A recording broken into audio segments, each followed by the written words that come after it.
La stratification, la lecture du passé. Observons.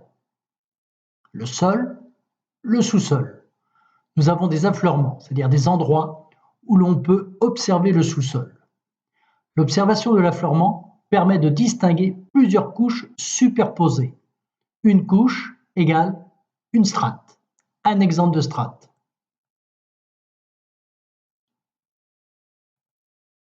Dans certains affleurements, on peut observer des fossiles enfouis dans la roche composés de sédiments.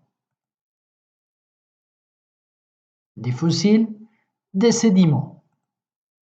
Au moment où se sont formées les roches sédimentaires, de nombreux êtres vivants sont morts.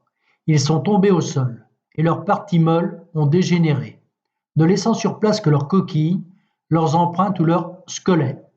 Ceux-ci, enfouis dans les sédiments, ont été conservés.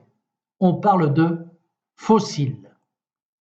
Si on connaît la période de vie de l'espèce, on peut alors reconstituer l'histoire de cet affleurement. Exemple. Une ammonite, caractéristique de l'ère secondaire. Un trilobite, caractéristique de l'ère primaire. Une analyse plus poussée avec des fossiles caractéristiques de la période étudiée permet d'affiner la stratigraphie de la zone. Exemple.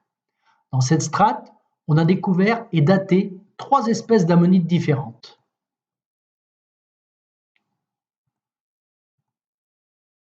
La première,